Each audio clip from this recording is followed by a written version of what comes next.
जैसे ही जोमेटो, स्विगी और ऐसे अलग अलग ई कॉमर्स प्लेटफॉर्म के ड्राइवर्स ने स्ट्राइक अनाउंस कर दी कि हम 1 जनवरी और 31 दिसंबर को डिलीवरी नहीं करेंगे, वैसे ही जोमेटो ने तुरंत ये पोस्ट कर दी जहां पर वो ड्राइवर्स को ये बता रहे हैं कि 31 दिसंबर और 1 जनवरी सिर्फ 2 दिन में आप कुछ 6,000 रुपये कमा सकते हो। और इतना ही नहीं, बड़े बड़े इंस्टाग्राम के पेजेस जो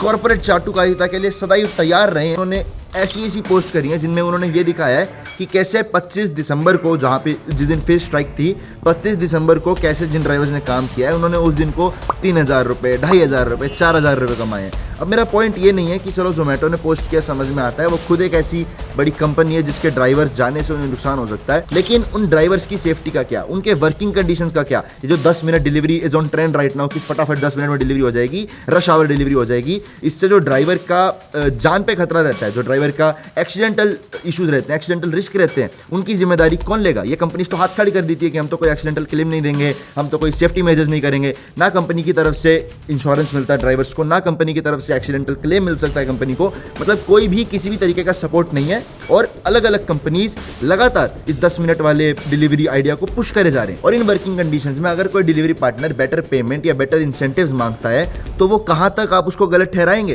कहां तक आप उन्हें नीचा दिखाएंगे कि नहीं नहीं देखो काम करने वाले तो कमा रहे हैं, तुम ही नहीं कमा रहे। भी ये बात नोटिस करना कि जितने भी ई कॉमर्स प्लेटफॉर्म है ये अपने डिलीवरी पार्टनर्स को हमेशा एम्प्लॉइज नहीं बोलते हैं, हमेशा डिलीवरी पार्टनर्स बोलते हैं। इनके हिसाब से ये डिलीवरी करना उनके लिए सिर्फ एक पार्ट टाइम गिग होना चाहिए जिससे वो थोड़ी सी पार्ट टाइम इनकम कमा ले, जबकि 8-8, 9-9 घंटे, ठंड में भी गर्मी में भी 8-8, 9-9 घंटे डिलीवरी करने के बाद वो दिन का मुश्किल से 300, 400, 500 रुपए कमा पा रहे हैं। सो बेसिकली ये आपकी वो फ्री लेबर है जिसे आप एम्प्लॉय बोलने से मना कर देते हो, आप उन्हें इंश्योरेंस देने से मना कर देते हो, आप उन्हें एक्सीडेंटल कवर देने से मना कर देते हो। See legally everything is correct, the owner has every right to earn every penny, लेकिन एथिकली कहां तक ये चीज करेक्ट है। पता है मैं इसके खिलाफ क्यों बोल रहा हूं, क्योंकि इन बड़ी बड़ी कॉर्पोरेट कंपनीज के पास ऐसे हजारों इंस्टाग्राम पेजेस है, हजारों इंस्टाग्राम हैंडल्स है जो उनसे पैसे लेकर उनके सपोर्ट में बोलने के लिए तैयार है, लेकिन उन डिलीवरी पार्टनर्स के पास जो स्ट्राइक पे गए हैं अपनी बेटर कंडीशन के लिए, ऐसे कंटेंट क्रिएटर, ऐसे इंस्टाग्राम हैंडल्स नहीं है जो उनके सपोर्ट में बोले। तो मैं